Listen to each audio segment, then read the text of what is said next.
Hi guys, it's Lechelle coming to you with another edition of Office Chronicles. Again, I am Lechelle Red. I have the pleasure of being the ED for the Center at 1500, which is an amazing supportive service center in the heart of Sandtown. I have the pleasure and the blessing of being of support to the residents that reside in Sandtown. One of the best jobs this side of heaven, if I may say so. The last time I came to you all, I introduced to you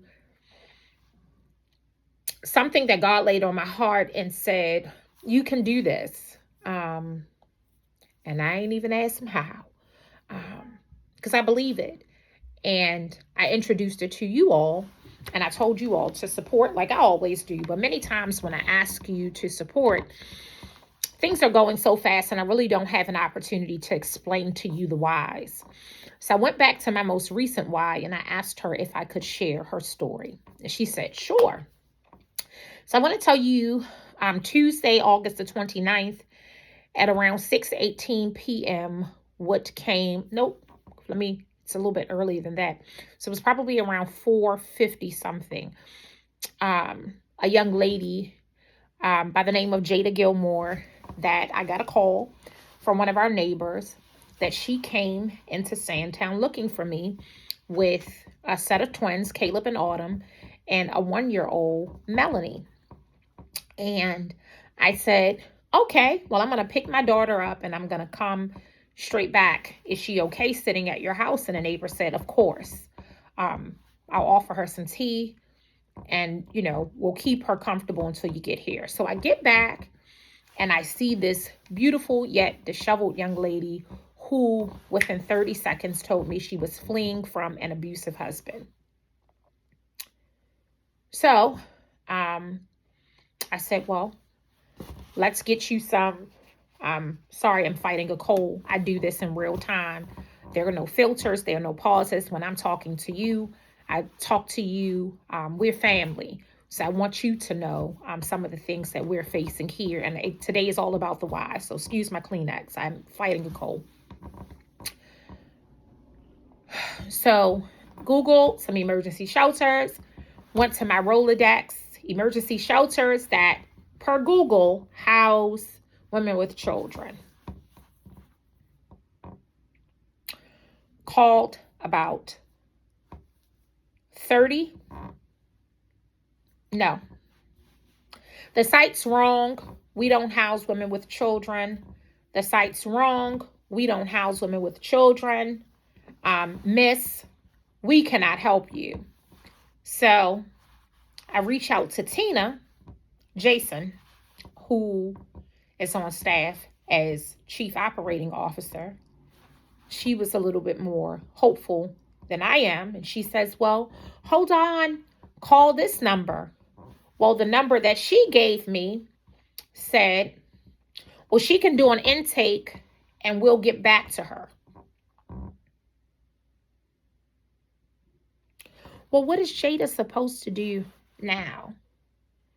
She chose to flee an abusive situation, and Jada Gilmore and Caleb and Autumn and Melanie would be left on the street.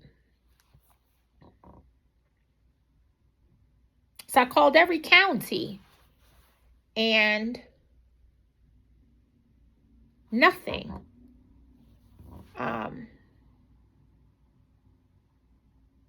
Not even a good luck. So now it's close to 11 o'clock.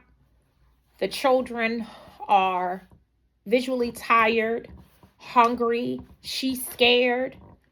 She's apologizing to me for putting me in this space. So what do? I take my limited resources, my personal money, and I put her in a hotel for the night. But regardless, if I am checking her in at 11:30, checkout time is still at 11 a.m. the next day.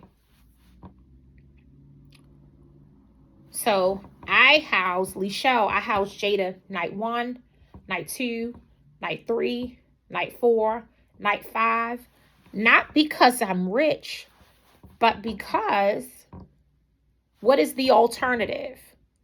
The alternative is that Jada Gilmore and her children sleep on the street. Let me take you all back, and this may be a video that uploads in 2 parts, which is fine by me, so stay tuned. 14 years ago, when I was carrying my daughter, I volunteered on the Homeless Coalition to go out at night from 9 p.m. to about 2 or 3 in the morning and provide sandwiches, hygiene bags, and blankets to families, individuals that were living underneath 83. So homeless in our city has been a problem for well over 14 years. So I am not chasing or trying to figure out why the money on paper that is allocated to provide these services aren't reaching the people. God just tells me that you can do this. And in order for me to do this, I need you. So let me tell you about what happened last year, Christmas Eve, when it was 6 degrees. I come outside, the weather says 6 degrees. I'm frantic. I said, oh my God, my community. So I take a bowl of hot water on my stove, and my doors were frozen. So I pour the hot water on my doors to get my car door open. I didn't know that my glass could have shattered, but thanks be to God, it did not. I was able to get my car door open. I was able to go to Dunkin' Donuts and get a box of coffee and a box of hot chocolate. I knew I had cookies and cupcakes here already for the holiday. And I put the word out that the building was going to be open for a warm station. But what hurt my heart was that within minutes, I had about 14, 15 people in the building just wanting to get warm. Now, I got here around 10:30 in the morning, and I had to leave around 4:30 because I had to catch the market for my own household. The markets were closing early on Christmas Eve. But when I left, those people still returned to those same conditions. I know I had some hand-knit blankets in the building that we give out. I was able to give those that needed a blanket. But how is that human? I am not equipped. I'm not built to turn a blind eye to the issues that exist in this community. So I need your help. I've housed Jada for 5 nights. Tina came and provided resources to house her for 2. I've been housing Jada since Thursday, so it was 5 nights and then Thursday. So altogether, I've done 8. Tina has contributed to 2. Jesus told me in July this was my season of sacrifice, but I thought it was over. I thought July meant July. I didn't know he meant season would run into August, but that's okay. I'll pray and ask him specifically when it's going to be over. But in the meantime, God has called me to sacrifice, and I am not rich.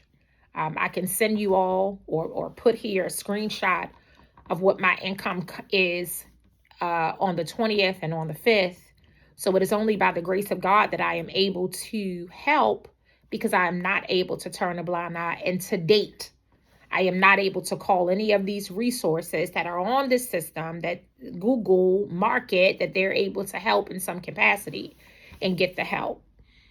And I don't know why I am built like this, but I'm grateful to God that my passion is my purpose. So I need you. If I can get 100 people to commit to $1,000 for a year-end donation, that's $100,000. I'm sure I can purchase As a matter of fact, the next Chronicles, I'm doing on the street Chronicles, and I'll show you this building that God has me to park and pray in front of every day that I come into the community. It's an old school that is just sitting, that can be a multi-use shelter, men, women, and families. It has the space to be able to house the need that exists in this community. Many people give up on resources because the resources seem to be so Rubik's cubed that you can't access them when you need them. I have been a nonprofit for a very, very, very long time. And I can tell you that one of the reasons why I stepped away is because the needs of the people weren't being met and the money was there to meet the needs. So I don't want to get into that. I just wanted to tell you a little bit of my why, and tell you that the truth of the matter is I was Jada without the children. I found myself a long, long, long time ago in an abusive situation. And I did not have a leash shell that was willing to advocate for me or house me. I had to claw my way out of the situation. So though you look at me and you don't see bruises, I'm grateful that I got away with no physical scars. And I'm grateful that the God I serve was able to guide me through healing my heart and dealing with some of the residual effects from going through an abusive situation. But there are many more Jadas and there are many more Lichelles. And we are the center at 1500. And it is our charge, it is our mission to be able to assist those that are in need. So I just wanted to tell you a little bit of my whys, because many times I come on here and like I said, things are going so fast that I don't get an opportunity to really tell you specifically. And so with permission, Jada told me, of course, if it helps someone, if it helps people to understand that when you are fleeing to save your life and the life of your children. And on the other side of your fleeing should be help to support you in getting to the next level. But the blessing is Jada started her job on Wednesday. She doesn't want me to tell you where because she is afraid that this husband, who we are going on next Friday to meet legal counsel to file for her divorce. But she started her job. She isn't working at T. Rowe Price, but every little bit of help. We reached out to one of our community landlords who we are waiting. The answer should come in today, whether he is going to rent her a place. And we are moving. So when we provide emergency, we don't just provide emergency and keep people stuck at the emergency level. There's case management that happens that promotes healing, addresses the trauma, and gets you to a point of sustainability. So at least the goal is sustainability. But until then, I am willing to hold her hand. Just like you've held my hand. Just like we've held many others' hand. You've held my hand because any and every time I come on here and I ask you all for support, what happens is you pour in support. Anytime I get on here and I tell you all about a kooky idea I'm having, you support my idea. So I don't just need your financial support. I also need your prayers because as you can see, this work is physically taxing. And as you've heard, it can be emotionally taxing. So it is only by the grace of God that we are able to do what God has charged us to do. So until next time, when I film in front of, I'm going to do a on the street Chronicles. And I'll show you guys this building that I have my eyes and my heart set on. And honestly, it's the building that God said will be the shelter in the Sandtown Community Shelter. So continue to pray. I challenge you to disrupt your normal dinner conversations and talk about the work that's being done. Together we can. I cannot do this by myself. I have spent all my money on Jada, housing Jada in different motels that have availability in the cheapest rate. But together we can do this. So 100 people to commit to $1,000 year-end donation. Put on the memo of your check, put for emergency shelter, and I promise you, your seed will yield results in Sandtown. I thank God for you. May the blessing of the Lord be with you. And until next time, keep praying. Pray for the community, but lift me up in prayer. I'm tired. Today I'm tired. Today the enemy, kind of beats you up when you do this work and tell you, you ain't gonna get it. But I believe God and I trust God.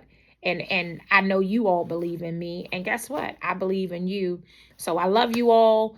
Until next time. Bye.